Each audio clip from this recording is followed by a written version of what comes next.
Assalamualaikum warahmatullahi taala wabarakatuh.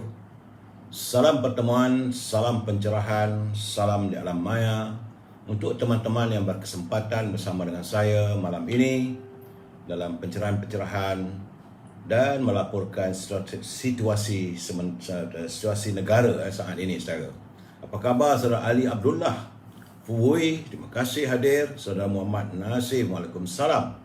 Saudara Hafiz Wan Basirun, Puan Zainah Latif, Ali Abdullah, Mustafa Ilyas, apa khabar? Waalaikumsalam saudara Mustafa. Joka, apa khabar Jo? Nazrul MN, Ibrahim Cik Muda, apa khabar? Wok Hasan, Waalaikumsalam Wok. Saudara Abu Nems, saudara Syali Ahmad, selamat malam. Terima kasih dan salam sejahtera. Sudah berkirim salam untuk semua-semua yang sempat bersama kita. Begitu juga saudara Jamaluddin Mat Shah, Adam Faizal, saudara Akbir Tajuddin. Waalaikumsalam saudara Amir Dolah, saudara Jejak Rimba. Ada nama baru pula ni muncul, Jejak Rimba. Jejak Rimba ke atau jejak di Rimba? Saudara Azman Manila Baharudin, saudara Jamaluddin Omar, saudara Wan Ismail, apa khabar Wan? Saudara Mak Yusof Makno, saudara Zack, Roypa, Zaino, saudara Hashim Atan. Assalamualaikum, selamat malam, bismillahirrahmanirrahim, alhamdulillah, terbaik pencerahan, terima kasih. Saudara Ahmad Muhaini, saudara Adam Faizal, saudara Muhammad Hashim Muhammad Din, Puan Aminah, Kak Minah, saudara Muhammad Johari, saudara Aman, Rubidin, apa khabar Abi? Semoga sihat bersama pasangannya. Saya doakan bahagia. Baik, saudara yang tak sempat saya santuni satu persatu, saya mohon maaf saudara kamu zaman. InsyaAllah usai pencerahan malam ini saya akan santuni setiap apa yang anda tulis, yang anda nyatakan ataupun anda bicarakan. Baik, saudara, hari ini adalah hari yang ke-556 negara kita diserang badai virus corona.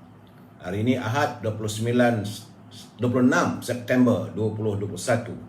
Saya melihat bahawa ada tanda-tanda pengurangan tetapi masih lagi berada di paras 13,000. Sebab semalam 13,859, hari ini dia susut sedikit pada 13,104. Jumlah keseluruhan yang terkumpul warga kita yang dijangkiti oleh virus corona adalah sejumlah 2,198,235 orang. Dan menurut media sosial Gemilang Daily, Kementerian Kesihatan melaporkan sejumlah 228 kematian kesan COVID-19 semalam 25 September. Dan ini menjadikan jumlah korban keseluruhannya sudah pun mencecah angka 25,159 orang. Ini katanya menurut pusat data di Jitu. Dan dari segi pecahannya, Selangor mencatatkan jumlah kematian baru yang tertinggi, iaitu 75 orang, 75 korban. Di Johor 56 korban, di Sabah terdapat 19 kematian. Begitu juga di Kelantan terdapat 18 kematian, di Kedah dilaporkan ada 15 kematian, Perak 14 kematian, Sarawak dia tinggi dia punya jangkitannya tapi kematian cuma 9 orang.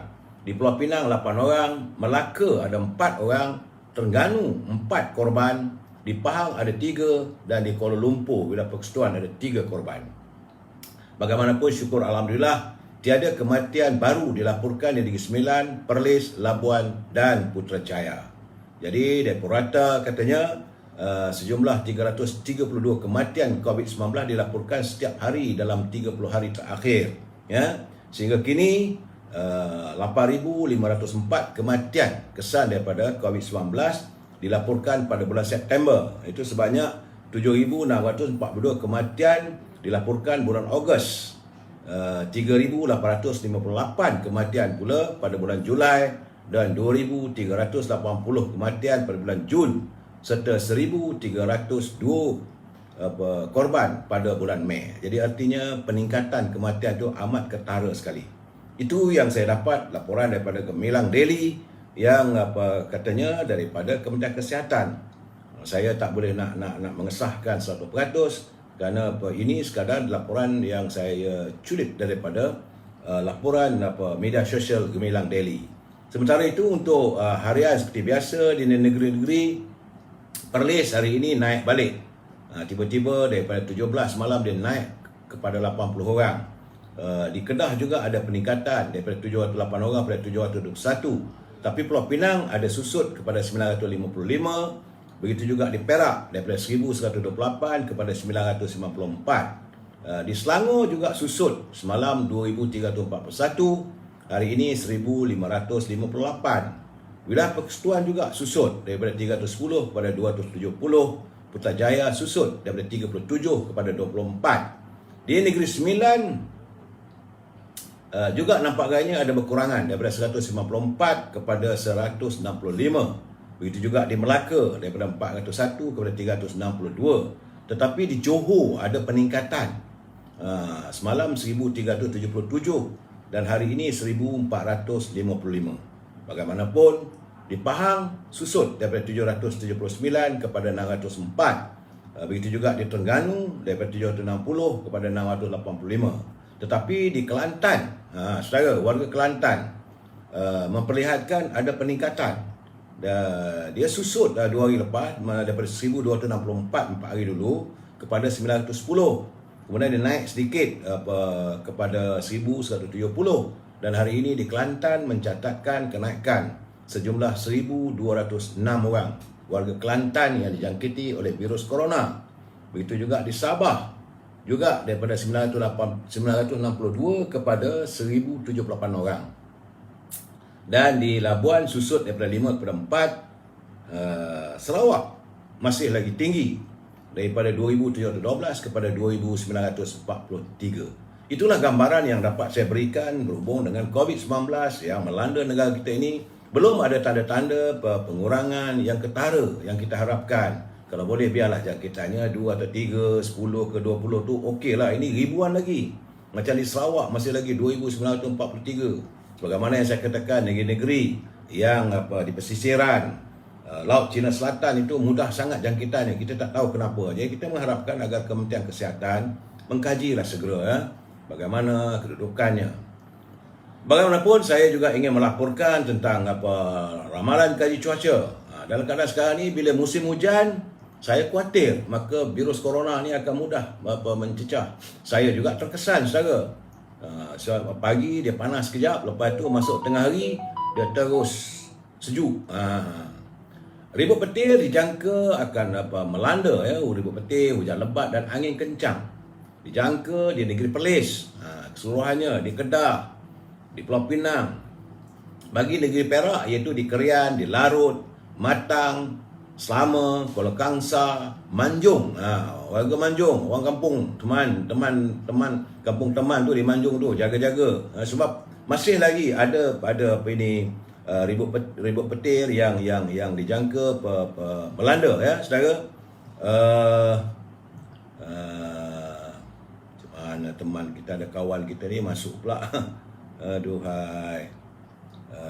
Kemudian di Kinta, Perak Tengah, Kampar, Bagan Datuk, Ilir Perak, Batam Padang dan Tanjung Malim. Sementara itu di Terengganu, di Hulu Terengganu, di Pahang, itu di Cameron Highland, Lipis, Raut, Bentung, Temeloh, Maran. Selangor, Sabak Bernam, Hulu Selangor, Kuala Selangor, Kelang, Gombak, kawasan Petaling, Kuala Selangat dan Hulu Langat. Sementara wilayah Persekutuan juga tidak terkecuali, termasuklah di Negeri Sembilan dan Melaka. Artinya sekarang ni ribut petir dan angin kencang melanda di seluruh negara, saudara. Termasuklah di Johor itu, di Tangkak, di Segamat, di Muar, saudara, kawasan Taram Shah ni, Muar, saudara, di Batu Pahat, di Keluang, di Mersing, di Pontian, di Kulai dan Johor Bahru. Sarawak pula kawasan yang dijangka mengalami ribut petir dan juga angin kencang, iaitu di Serian, di kawasan Seri Aman, di Betung, Sibu, Mukah, itu di Tanjung Manis dan Daro, di Kapit, itu Song, Kapit dan Belaga, di Bintulu, Miri dan Marudi serta Limbang. Sementara di Sabah, di kawasan pedalaman iaitu di Sipitang dan Beaufort. Pantai Barat, di Putatan, di Penampang, di Kota Kinabalu, Tuaran, Ranau dan Kota Belud. Sementara di Tawau dan Lahad Datu juga tidak terkecuali, bakal dilanda oleh angin kencang, ribut petir. Begitu juga di Sandakan, di Tonggot, di Kinabatangan dan Belurang, serta Kudat. Ini kawasan-kawasan yang dilaporkan. Tadi saya nampak juga dalam media sosial ada laporan tentang ada kawasan yang sudah pun mula mengalami banjir. Jadi saudara berhati-hati, jaga anak-anak kita. Saya mohon maaf lah secara semana, tak apa tu, teruskan pencerahan. Saya perlu memberi pencerahan ini supaya kita lebih berhati-hati, kerana gambaran hari ini saya melihat setakat hari ini 26 September jumlah warga kita sebulan dalam bulan ini yang dijangkiti oleh virus corona adalah 451,981 orang. Itu laporan kerja caca, laporan mungkin musibah yang bakal melanda, dan juga COVID-19. Baik saudara, kita pergi tazkirah yang singkat. Kerana apabila Saidina Umar Al-Khattab melawat rumah Abu Ubaidah Al-Jarrah, beliau merupakan governor ketika itu di Syam, Saidina Umar Al-Khattab menitiskan air mata kerana dia melihat betapa zuhudnya gaya hidup Abu Ubaidah. Sedangkan baginda Rasulullah menyatakan bahawa Abu Ubaidah ini adalah salah seorang yang dijanjikan hidup di syurga. Saudara, sedangkan waktu saat-saat beliau melawat Abu Ubaidah, dia merupakan governor di Syam. Tapi governor pun rumahnya kecil dan hidup sederhana.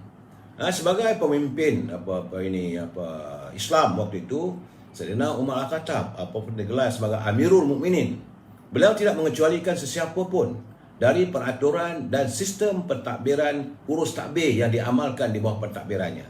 Kerana mereka perlu mengisytiharkan harta dan pendapatan. Saudara, jadi jelaslah bahawa amalan pengisytiharan harta oleh kaki tangan awam ini bukannya baru ataupun amalan daripada sistem-sistem yang kepelbagaian. Ia merupakan kaedah takbir urus yang dilaksanakan di bawah pentadbiran Umar Al-Khattab. Tapi kegiatan rasuah masih berterusan. Jadi mungkinlah kaedah penghisaran harta oleh pegawai kerajaan dan juga menteri-menteri tidak cukup kuat untuk memendung amalan rasuah. Hari ini kita dah dapat tahu ada di antara 3 orang yang ditahan di Jabatan Suruhanjaya Pencegahan Rasuah, mempunyai rumah, wang berjuta. Saudara. Jadi sebenarnya rasuah boleh berlaku di mana-mana, sama ada di sektor awam ataupun di sektor swasta. Tetapi persepsi masyarakat menganggap rasuah ini banyak berlaku di sektor awam. Jadi hakikatnya seorang pejabat awam, kerana mereka sebenarnya tidak mampu untuk hidup mewah kerana gaji dan allowance yang mereka terima itu hanya cukup-cukup makan saja. Sebab itu semalam saya dah katakan sudah sampai waktunya pimpinan negara memikirkan agar mereka yang bertugas dalam bidang penguatkuasaan perlulah menaikkan gaji kaki tangan awam yang berkhidmat dalam sektor pencegahan ataupun penguatkuasaan, seperti pencegahan rasuah, polis, kehakiman, lembaga hasil dalam negeri, kastam dan sebagainya. Kerana mereka ini mudah terjebak dengan rasuah, kerana godaan untuk berbelanja dan menikmati kemewahan itu terdedah sepanjang mereka menjawat jawatan tersebut, saudara. Itulah tazkirah pendek saya. Jadi kita masuk tentang mutiara kata. Mutiara kata kiriman sahabat saya, saudara Hibil Hasan. Manjung, macam mana Bil? Mudah-mudahan ribut dah datang ni. Seriau juga saya ya. Saya bersempati dengan keluarga saya yang tinggal di Manjung, yang mungkin terjebak dalam musibah yang tidak menentu. Menurut saudara Hibil, wang tidak dapat membeli waktu. Walaupun kaya, kita tetap akan tua. Wang juga tidak dapat membeli kesihatan. Walaupun kita kaya raya, tapi akan sakit juga. Wang juga tidak dapat menunda kematian. Walaupun kaya, kita tetap akan berhijrah daripada dunia yang fana ini ke akhir zaman, ke akhir hidup. Jadi, janganlah kita merasa sombong jika banyak wang. Dan janganlah kita risau jika tiada wang, kerana wang bukanlah segala-galanya. Terima kasih Cikgu Hibil atas kiriman kata-kata mutiara yang saya rasa cukup berarti untuk kita berkongsi. Baik, saudara, lama sangat dah saya tak buat e-commerce sebab ramai kawan-kawan mengalih saya.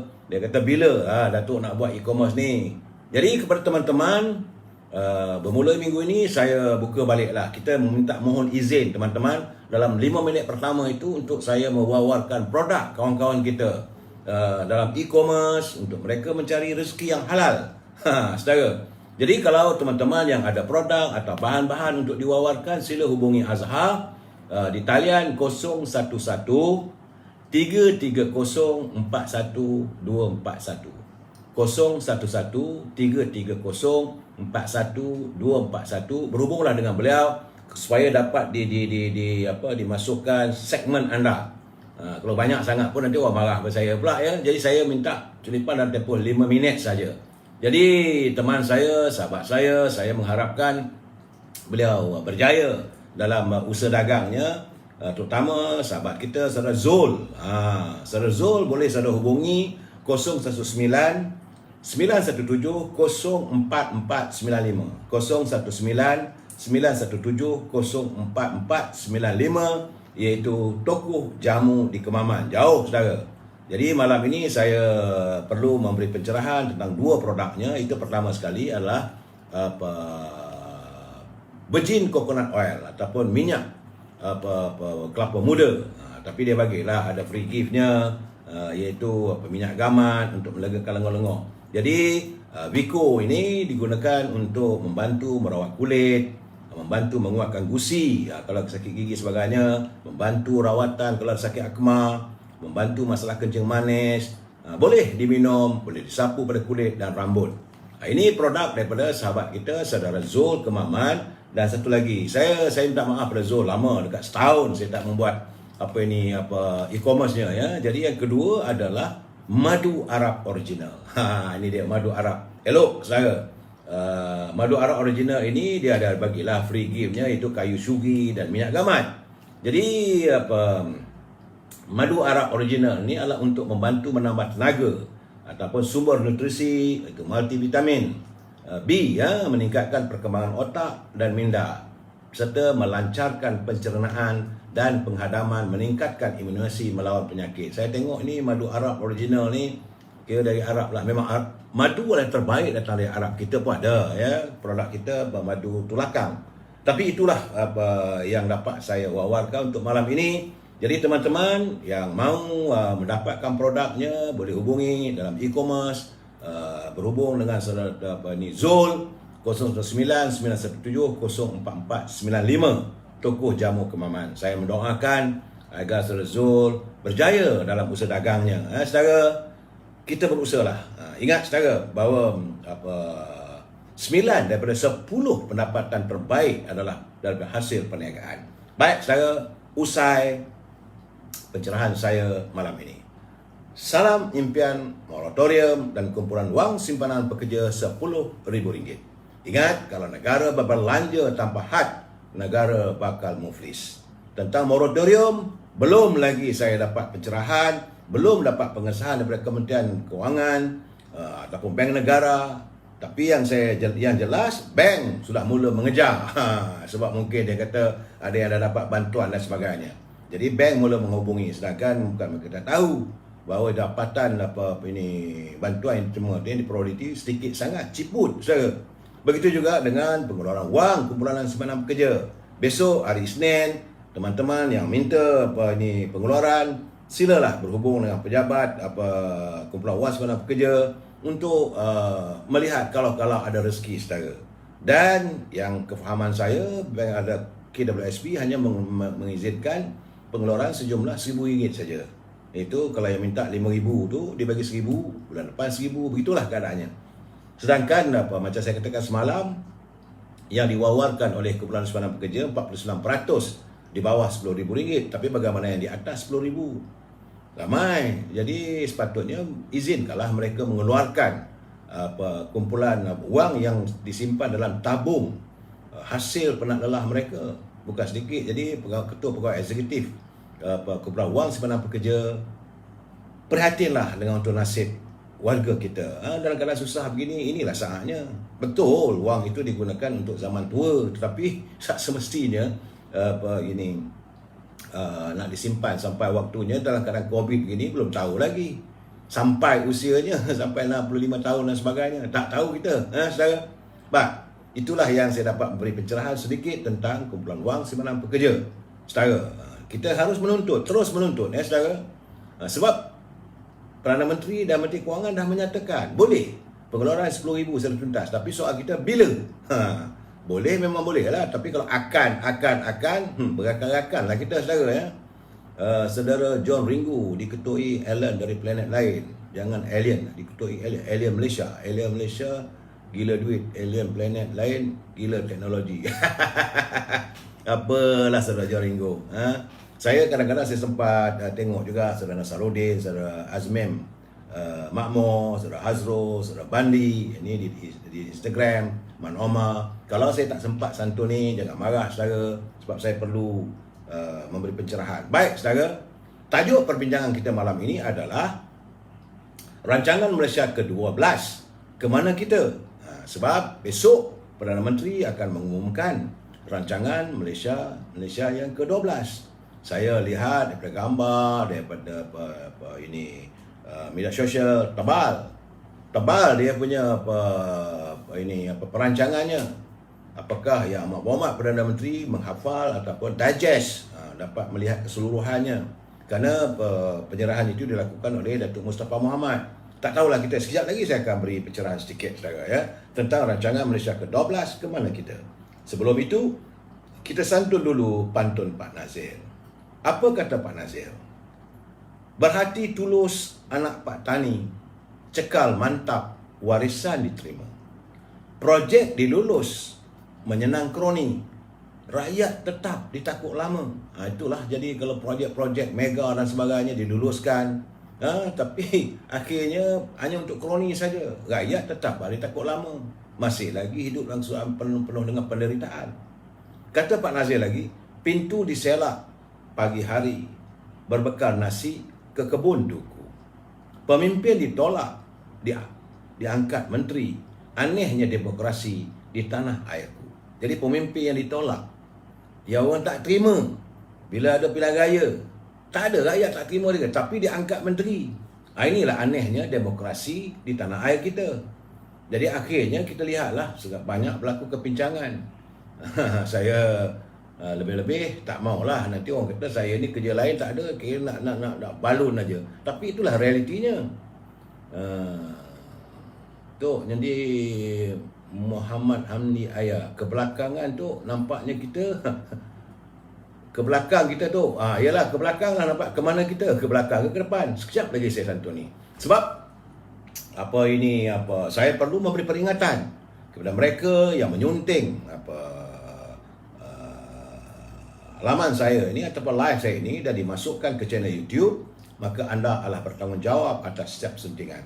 Saya tidak akan bertanggungjawab atas sebarang suntingan yang dimasukkan dalam channel-channel yang saya tak tahu, yang dijadikan seperti video. Itu bukan kerja saya. Saya live terus secara berdepan. Kalau mereka gunakan sepenuhnya, saya bertanggungjawab. Tapi kalau culipan 15 minit, 10 minit, itu saya tidak bertanggungjawab. Cuma saya minta agar kalau anda berkomunikasi, gunakanlah bahasa-bahasa yang baik-baik. Jangan kita gunakan bahasa-bahasa mencarut, maki hamun dan sebagainya. Itu bukan budaya kita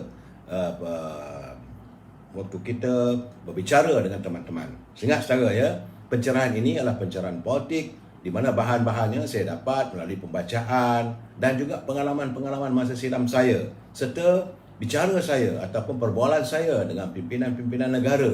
Saudara, dia bukan hanya sekadar ingatan gitu saja, tidak, saudara. Dan pencerahan ini prinsipnya, asasnya kita mesti bersetuju untuk tidak bersetuju.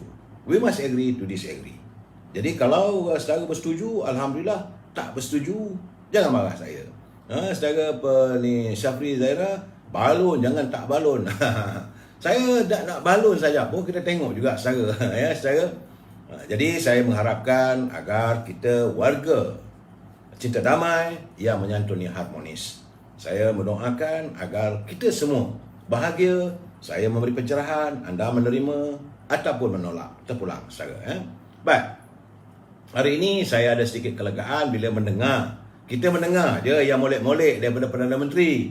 Yang mau Perdana Menteri menyatakan dalam media sosialnya, dia mengatakan bahawa sebanyak 2.82 bilion telah diperuntukkan untuk pembayaran bantuan prihatin rakyat BPR bagi keluarga Malaysia fasa 3 serta rayuan BPR yang akan dikreditkan ke dalam akaun penerima mulai 28 September hingga 30 September 2021. Hujung bulan ni lah. Cuma saya nak harapkan pada Yang Amat Perdana Menteri dan teman-teman yang bekerja di pejabat Perdana Menteri PMO, pastikan dia sampai. Sebab ramai yang lepas pun ramai tak dapat ni sebenarnya.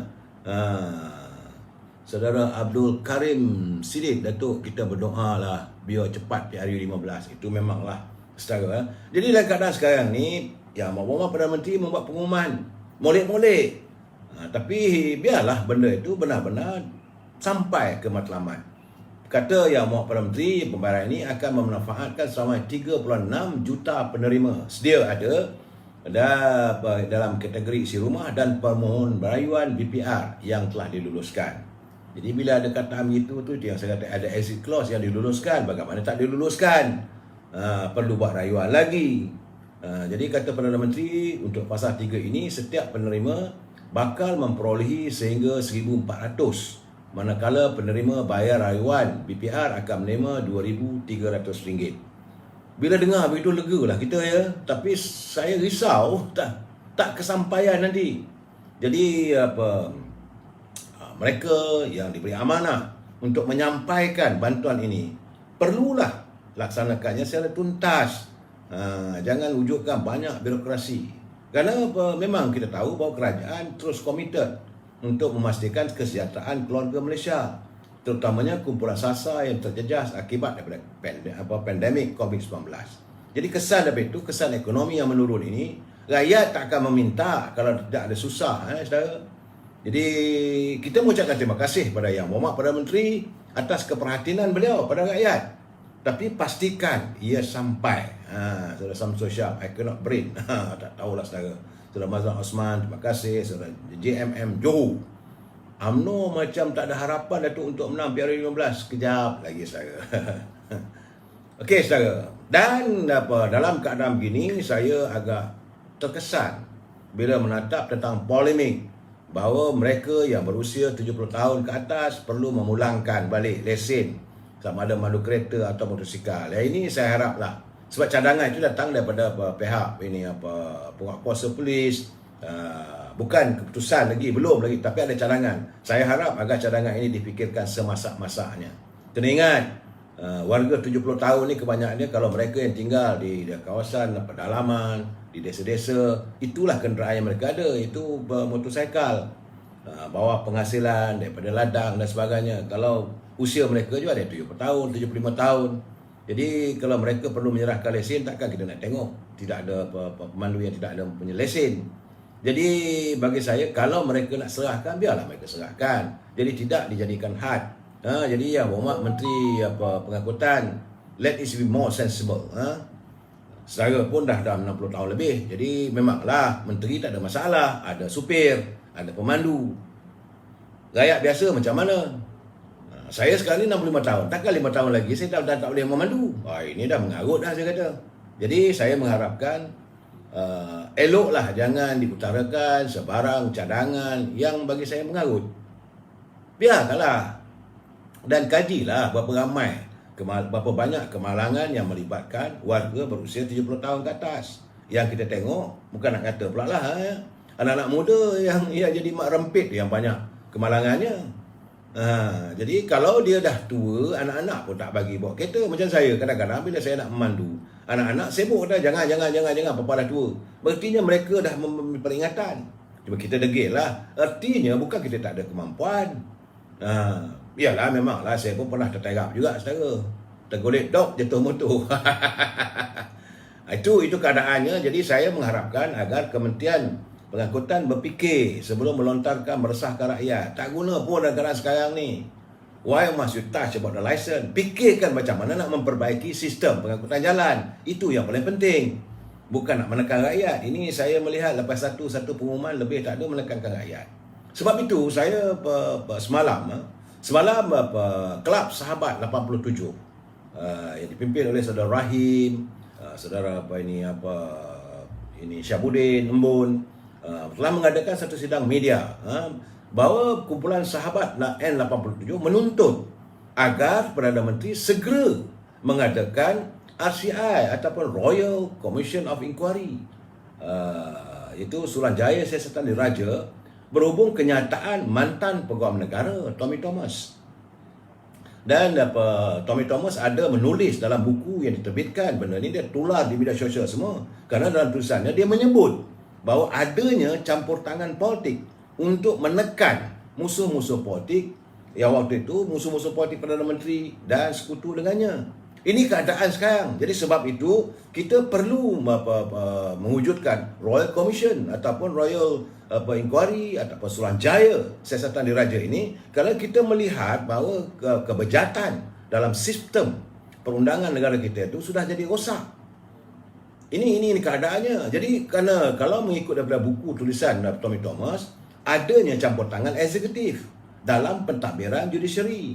Dan jika ini kita biarkan terjadi, artinya dengan campur tangan politik dalam badan kehakiman negara, inilah yang merosakkan imej negara. Sebab itu, pelabur-pelabur luar pun tak berani nak masuk negara kita ni. Dia kata, what type of government we have? Apabila katanya ada pemisahan kuasa antara eksekutif, legislatif, judiciary. Ini keadaannya. Dan hari ini juga saudara, dalam media sosial, tular dalam semua media sosial tentang laporan daripada yang menyebut penglibatan suami kepada mantan Gubernur Bank Negara Izzati. Ini laporan daripada Singapura. Saudara, ini juga perlu disiasat dan dilakukan inquiry sepenuhnya, kerana dalam kenyataan itu mengatakan bahawa wang yang beratus juta dimasukkan dalam akaun suami kepada mantan Gubernur Bank Negara oleh the fugitive ataupun orang buruan Jolo.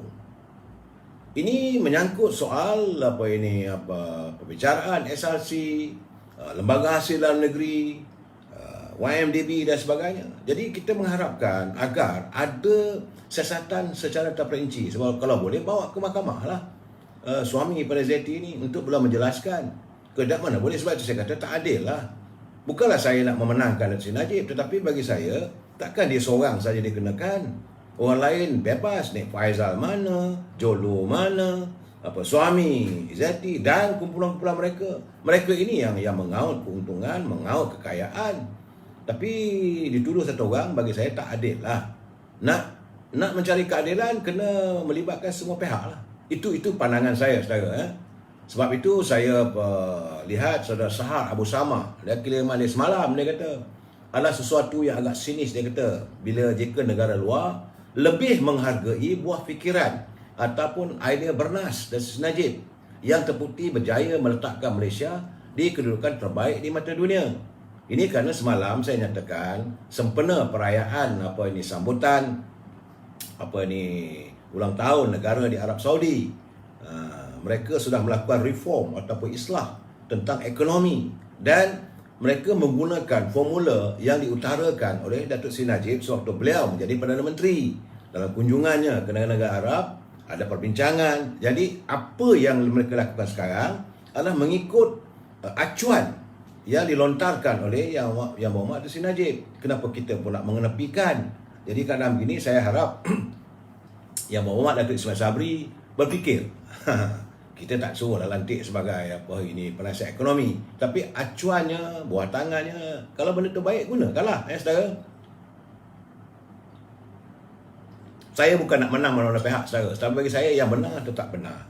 Begitu juga dengan pandangan saudara Duan Zain. Dia kata pemimpin ni bila tidak dia diangkat, mereka bernabur janji. Tetapi bila diangkat, janji dikhianati. Inilah dia kata pemimpin hari ini, dia kata akhirnya rakyat yang makan hati. Itu keadaan saudara.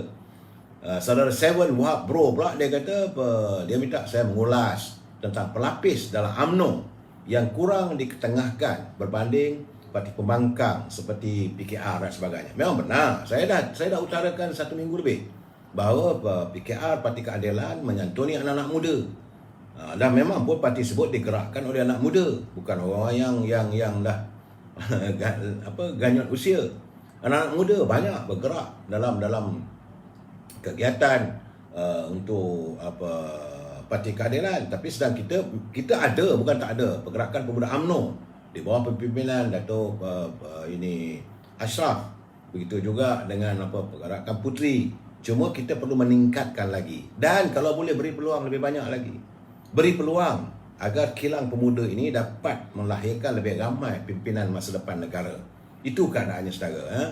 Saya menyantuni pandangan daripada Seven Wahab. Dia minta saya mengulas tentang apakah kita tidak menggunakan, tidak melahirkan kumpulan pelapis kepada parti politik UMNO. Memang ada dalam pergerakan pemuda. So Zaidah Zarif berusaha sehabis mungkin untuk menarik lebih ramai anak-anak muda dalam melalui Puteri UMNO. Kalau kita tidak menyantuni anak muda, maka satu ketika nanti kita akan menghadapi kelompongan yang begitu ketara. Anak muda ni semangatnya gitu. Sebab itu saya minta agar UMNO lebih dia punya usahanya ke arah mendahirkan kumpulan pelapis. Jadi yang tua-tua ni, yang jadi wolok-wolok ni, yang dah comot, yang dah jadi semua orang dah mula meluat tengok mereka, tak payah lagi lah. Ini saya cakap terus terang. Sebab saya rasa kalaulah diketengahkan lagi pimpinan yang sedia ada ni, rasa-rasanya saya tak nampak sinarnya. Sebab anak muda lebih mudah tertarik. Jadi saudara Fauzi Jebat, menteri-menteri musang berjanggut itu. Itulah keadaannya. Undang-undang kita buat katanya. Ya saudara. Baik saudara. Semalam kita juga mendengar ucapan yang berhormat Perdana Menteri sempena ini persidangan United Nation bangsa Muasa Bersatu UNGA. Kita bersyukur kerana kesedaran kita bahawa negara kita tetap menyantuni dan menyokong perjuangan rakyat Palestin. Dan kita juga menzahirkan bahawa kita mahu negara kita ini bebas daripada sebarang campur tangan negara asing. Cuma saya haraplah kalau boleh masa akan datang, lebih baik pemimpin kita bercakap menggunakan bahasa kita sendiri, supaya setiap yang dilontarkan itu datang lahir daripada jiwanya, bukan hanya daripada teks ucapan. Sebab saya tengok daripada teks ucapan itu tak disentuh pula tentang keamanan sejagat di Laut Cina Selatan. Masalah Indo-Pasifik yang hari ini sudah menjadi wilayah geopolitik baru bagi kuasa besar. Jadi saya yakin kalau yang memuat Perdana Menteri dapat berucap dalam bahasa dia sendiri, bukan bahasa Inggeris yang tertaluk pada grammar dan pronunciation, nak cakap lebih-lebih nanti sebab ini antarabangsa. Sebab dia antarabangsa, mereka mempunyai juru bahasa. Saya berkali-kali mengatakan daulatkanlah bahasa kita. Jadi saya dengar semalam ucapan daripada yang berhormat Perdana Menteri diunggah cara teleconference lah melalui sini, tapi di bangsa-bangsa bersatu dapat mendengar semua kalaulah digunakan bahasa Melayu kita. Jadi saya yakin bahawa dapatlah dilontarkan setiap pandangan dengan lebih bernas lagi. Tapi kalau tidak nanti, saya tak katalah bahawa beliau tidak bijak berbicara sebab beliau adalah seorang pengamal undang-undang, peguam. Tapi bagaimanapun mungkin ungkapan itu kurang kerana terikat dengan grammar, terikat dengan bahasa, dan teks itu saya yakin disediakan oleh Kementerian Luar. Jadi dalam keadaan begini sepatutnya agar yang berhormat Perdana Menteri memikirkan di masa akan datang kalau bercakap di peringkat antarabangsa, gunakanlah bahasa kita. Lihatlah macam Widodo, Jokowi, dia bercakaplah bahasa Indonesia. Kalau Putin dia bercakap dalam bahasa Rusia. Kalau daripada Jordan dia cakap dalam bahasa Arab. Kalau Perdana Menteri daripada Perancis, saudara Pak Lan Arab tu dah berkarat tu, itu dah tak boleh pakai dah tu. Saya cakap Mak Lan nak cakap lah. Jadi saya bercakap soal penggunaan bahasa kita, lontaran bila di perangkat antarabangsa, persidangan antarabangsa, kita gunalah bahasa kita. Sayangi, cintai bahasa kita. Sebab ini sebuah negara, saudara. Okey, itu isu antarabangsa semalam. Dan tadi Yang Berhormat Perdana Menteri mengumumkan tentang bantuan prihatin rakyat. Sekarang ni kita nak bersoal, ke mana kita? Sebab besok Yang Berhormat Perdana Menteri akan membentangkan kertas cadangan rancangan Malaysia ke-12. Ini penting, saudara. Banyak orang kadang-kadang buat tak tahu.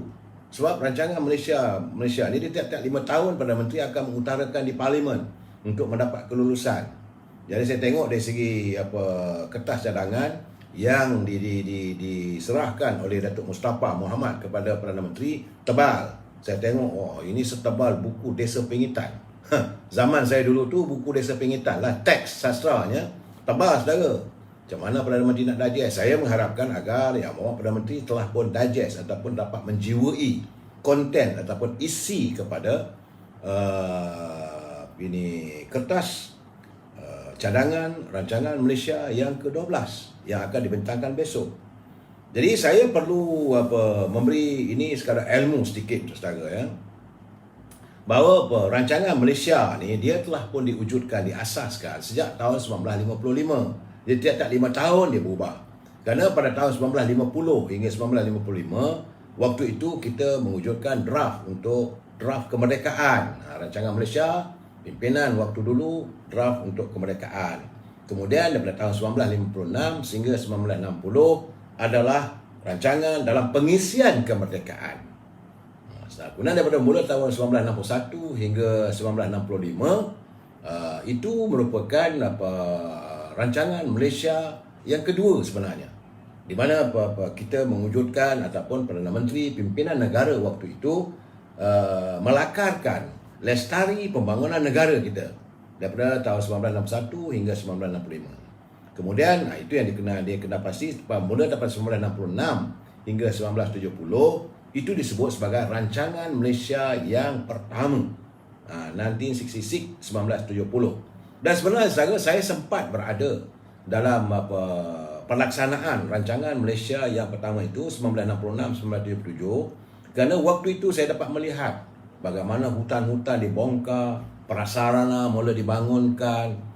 Waktu itu desa-desa sudah mula kerajaan membuat jalan-jalan raya, saudara, pemasangan paip-paip air itu di kawasan kampung saya lah. Kemudian pemasangan kabel-kabel elektrik, kemudian talian telefon. Sebab kami dulu orang kampung kalau dia nak menghubungi saudara kita di luar kawasan, panggil telefon, kita pukul telefon. Orang kampung saya cakap ada pukul telefon. Kalau berlaku kematian, kita gunakan telefon nak bagi tahu saudara mara. Dia ayat digunakan, kamu dah pukul telefon. Pukul telefon. Sebenarnya itu panggilan telefon. Ayat digunakan pukul telefon, saudara. Itu orang dulu zaman saya. Tapi 1966 hingga 1970 bahawa negara kita mula membangun dan wujudnya pelbagai prasarana waktu itu. Jalan-jalan, saya masih ingat lagi, dapat membayangkan bagaimana kereta, saya panggil kereta cengkerik. Sebenarnya itu bulldozer, menumbangkan pokok-pokok, dan kita lihat jalan raya mula dibina. Kemudian datang tahun 1971 sehingga 75. Itu rancangan Malaysia kedua. Waktu itu kita sudah nampak melihat pembangunan, bagaimana ekonomi negara kita ini sudah mula berubah. Dan rakyat sudah menjadikannya sebagai budaya baru dalam warga bangsa kita. Daripada 1971 hingga 1975, kita dapat budaya baru, hidup yang agak selesa. Waktu itu ekonomi juga walaupun susah, tetapi taklah tersetenak hari ini.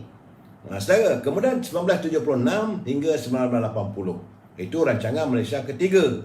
Waktu itu, tahun itu, 1936 hingga 1980, zaman itu saya berada dalam dunia remaja saya. Sehingga dalam alam perkahwinan, 1980, zaman yang kita sudah melihat anak-anak muda sudah mula bekerja, kota raya, kita berhijrah ke kota raya. Kesan daripada tragedi 1969. Jadi almarhum Datuk Harun membuka kawasan-kawasan bandar-bandar baru di pinggir Kuala Lumpur. Dan kita melihat waktu itu kestabilan politik utuh. Dan budaya waktu itu saudara, kita baru menerima TV. Masa itu kalau saudara ingat, yang seusia dengan saya masih ingat TV pun hitam putih. TV-nya start pukul 5 petang sampai pukul 12 tengah malam. 12 tengah malam tutup. Tak ada siaran. Hitam putih. Cuma kalau ada pun panggung wayang lah. Waktu itu dunia seni bergerak. Zaman tahun 70-an lah. Irama 70-an. Pop. Ye saudara. Kemudian daripada 1976 hingga 1980. 1981 hingga 1985 kita memasuki era rancangan Malaysia yang keempat, RMK. Di sinilah bermulanya zaman apabila dasar ekonomi baru dirombak menjadi dasar penswastaan. Memang waktu itu mula-mula diadakan ekonomi agak mantap. Anak-anak muda sudah mula belajar bagaimana untuk menguasai pasaran saham dan sebagainya. Nah, saudara, tapi pada 1986 hingga 1990 rancangan Malaysia kelima, saudara ya. Jadi waktu itu kita akan melihat apa ini, bagaimana warga kita mengalami kejutan kerana tiba-tiba jadi orang kaya. Ini semua orang kaya terkejut. 1990, 1995. Itu pasaran saham melonjak, beli saham hari ini. Malahan pasaran saham dilihat sebagai tempat macam berjudi. Hari ini beli, besok jual balik, dapat untung 60,000, 100,000. Dan kita melihat bagaimana orang kaya mengejut. Saudara. Tapi apabila datang rancangan Malaysia ke-7 1996 hingga tahun 2000, kita berada dalam pergolakan politik. Saya bagi tahu penyerahan ini supaya kita dapat tengok saudara ya. Bagaimana kesan daripada pembangunan rancangan Malaysia ke-7, kita melepasi suasananya, budaya tidak lagi berada macam dulu, tapi kita negara membina kepada lebuh raya multimedia super koridor. Dan datang tahun 2001 sehingga 2005, waktu itu semualah kita bercakap wawasan 2020, rakyat diajak untuk membangun. Tapi waktu itu sudah mula ada unsur-unsur politik yang mengganyakan kronisme dan sebagainya. Untuk rancangan Malaysia ke-10 tahun 2011 hingga 2015, saat itulah kita mengalami kecelaruan politik yang teruk. Dan datang pula pada tahun 2016 hingga tahun 2020 dalam rancangan Malaysia ke-11, ekonomi kita merudum dengan teruknya. Sehinggalah kita jalani sehingga saat ini. Itu rentetan rancangan Malaysia, saudara. Dan besok Yang Berhormat Perdana Menteri akan mengemukakan rancangan Malaysia yang ke-12. Persoalan saya, ke mana kita?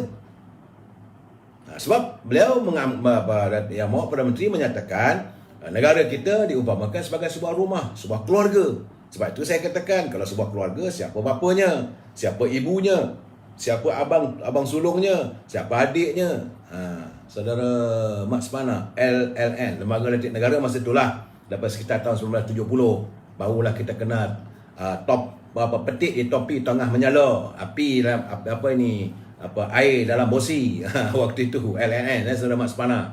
Kita mengimbau kembali zaman silam kita. Tapi hari ini, besok insya-Allah, Yang Berhormat Perdana Menteri dah jam 11.30 pagi dia akan mengemukakan rancangan Malaysia ke-12. Ini adalah satu perancangan untuk 5 tahun akan datang. Dalam persoalan begini, saya tertanya-tanya, apakah kita akan masih terus dengan suasana hari ini? Apakah rancangan Malaysia ke-12 hanya mengutip, sebab saya yakin ini dilaksanakan ataupun digubal waktu zaman era negara di bawah kepimpinan Perikatan Nasional. Apakah masih lagi nak pengukurnya zaman tahun sebelumnya?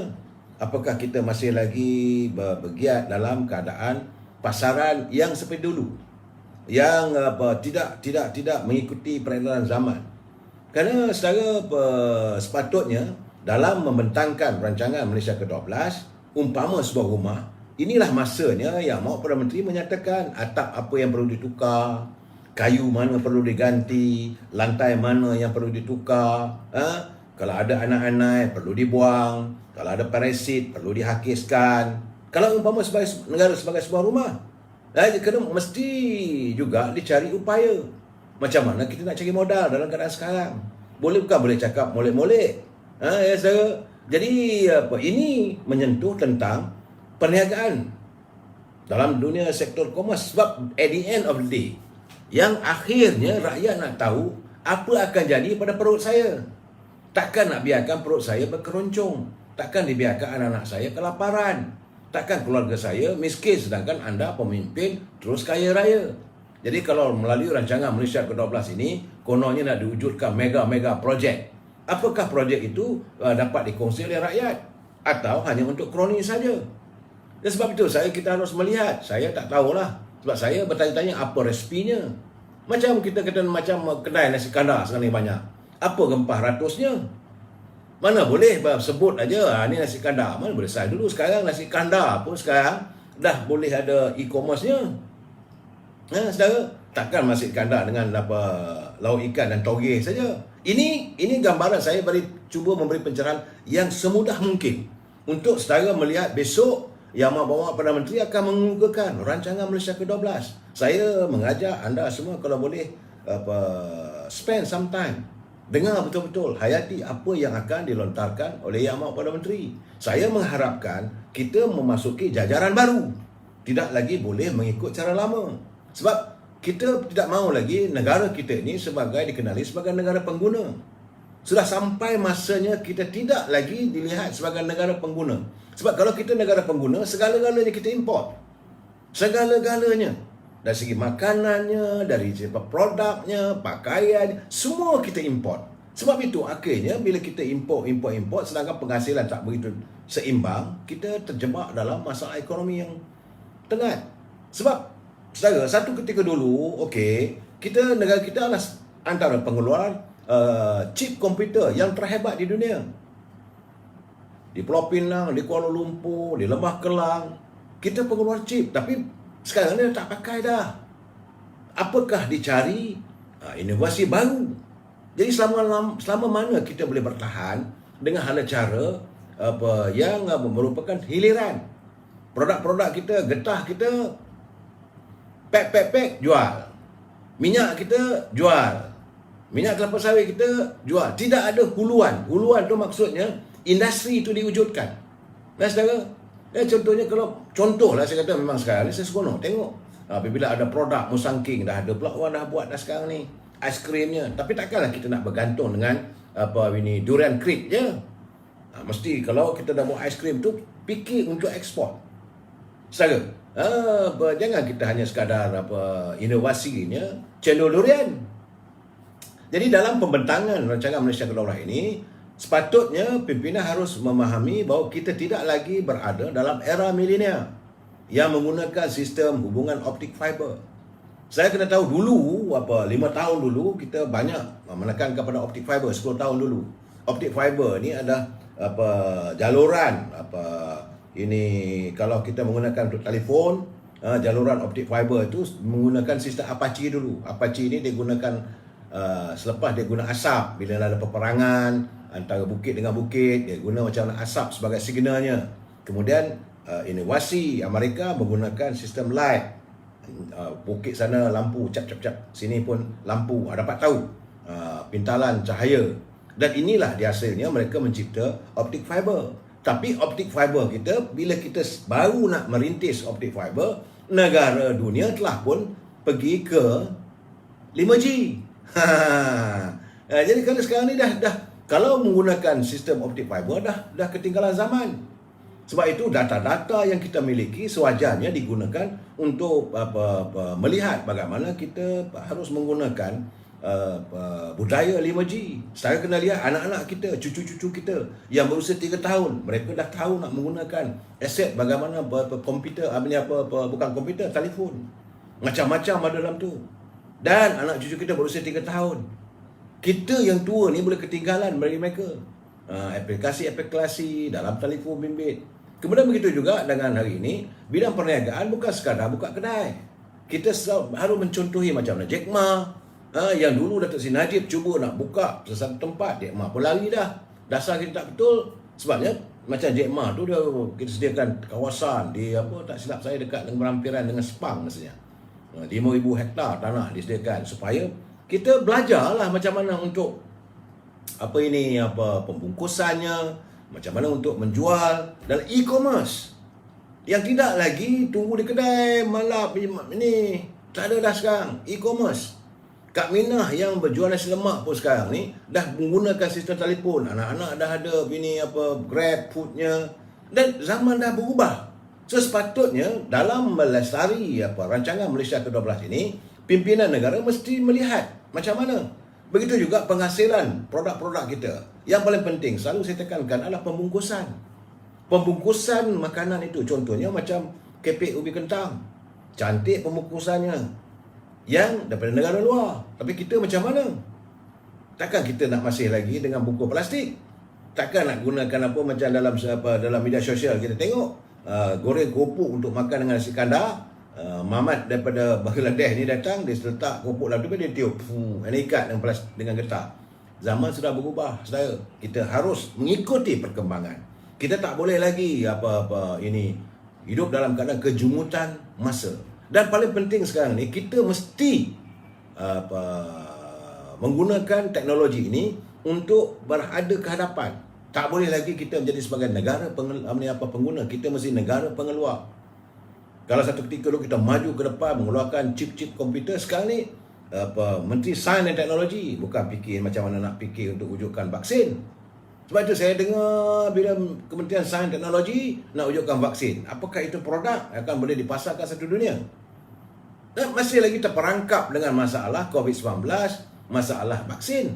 Sepatutnya dalam rancangan Malaysia ke-12 ni kita kena fikir macam mana mesti Universiti Sains dan Teknologi, kita ada punya universiti pertanian, macam mana kita nak menghasilkan produk-produk kita yang tidak lagi bersikap hanya pergantungan daripada luar. Sebab hari ini warga kita sudah menggunakan sistem Grab, sistem pengangkutan yang tak ada lagi nak tunggu tepi jalan. Kereta datang depan rumah kita. Ini suasananya. Jadi dalam keadaan begini, saudara, bila dunia menyerang diserang oleh COVID-19 ataupun virus corona, jadi akhirnya ekonomi lumpuh kerana tidak ada persiapan. Kita tidak ada persiapan sebagai negara yang mengeluar. Kita adalah negara pengguna. Jadi kita import saja. Kalau selalu lihat bagaimana kontraktor daripada negara China datang pergi ke Forest City di Johor, saya terkejut bila tengok pembangunan di atas tanah yang direklaim. Bukannya daripada tanah biasa, daripada tanah laut. Maka di banner ini bangunan-bangunan, perumahan-perumahan, beratus ribu lah jumlahnya. Dan ini sepatutnya kita kena belajar lah.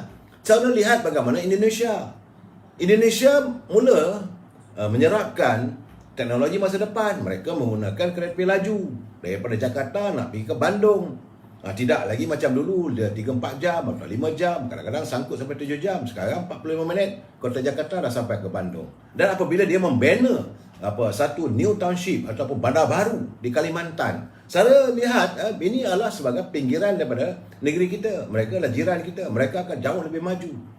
Kenapa? Kerana pimpinannya sudah melihat ke depan, 10 years ahead. Dan sekarang ni kita sedang membina rancangan Malaysia ke-12. Saya mengimpikan agar ucapan Yang Amat Berhormat Perdana Menteri besok tidak lagi bercakap macam mana dulu-dulu. Negara sekarang ni COVID-19, jadi rakyat diseru berbelanja berhemah. No. Kita harus mengutamakan apa produk anak-anak muda kita. Macam mana kita menyantuni anak muda supaya mereka juga berkelut dalam dunia dagang, dalam dunia industri dan sebagainya. Kita nak melihat negara keluar daripada selama ini kita berada dalam keadaan sebagai menerima. Jadi kita mesti menjadi world class. Sebagaimana Tun Abdullah Badawi, dia jadi Perdana Menteri, dia hendak supaya melihat pertanian itu sebagai industri. Dan kalau saya lihat di Singapura pun sekarang ni sedang buat uji kaji bagaimana mereka boleh menanam padi dalam inkubator. Dan ini juga perlu dilakukan oleh Universiti Sains, Universiti Pertanian. Fikir, cari jalan. Bukan hanya teknologi ni, fikir soal vaksin. Ini bagi saya dah teruk ni.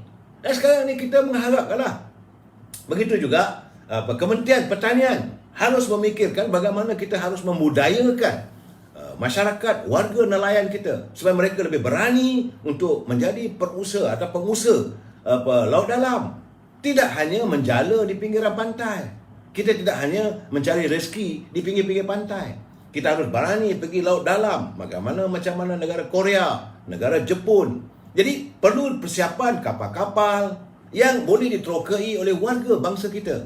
Dan saya mengharapkan besok, kalau boleh, kita harus merubah. Tidak lagi mengharapkan pinggiran pantai itu sebagai punca rezeki. Sekarang ni di Melaka pun susah dah sekali. Sebab udang gergau dah berkurangan. Macam mana nak buat cencaluk? Macam mana nak buat mana di belacan? Jangan sampai besok harga belacan lebih mahal daripada harga keju. Saudara, ini saya yang paling penting sekali. Kerajaan pimpinan Yang Amat Berhormat Datuk Ismail Sabri harus merongkai budaya subsidi ini, dirongkai kepada budaya bagaimana nak membantu usahawan kita ini supaya disiapkan prasarana. Yang paling penting prasarana komersial. Saya haraplah besok kita berdoalah sesuatu yang lebih hebat yang akan dilontarkan oleh Yang Perdana Menteri, pimpinan kerajaan. Kalau tidak nanti saya khawatirlah, sangat bimbang bahawa kita masih berada di takut lama dan rakyat akan berada lebih teruk lagi daripada suasana hari ini. Saya amat mengharapkan, berdoa agar pembentangan rancangan Malaysia ke-12 besok benar-benar memberi satu harapan baru, menzahirkan negara baru, sebuah keluarga baru yang benar-benar menyantuni semua rakyat untuk hidup lebih bahagia lagi. Kita sambung lagi malam esok, kita nak dengar apa, dan kita akan berbincang tentang kenyataan yang akan dilontarkan oleh Yang Amat Berhormat Perdana Menteri besok pagi. Wabillahi taufiq wal hidayah. Assalamualaikum warahmatullahi wabarakatuh dan selamat malam.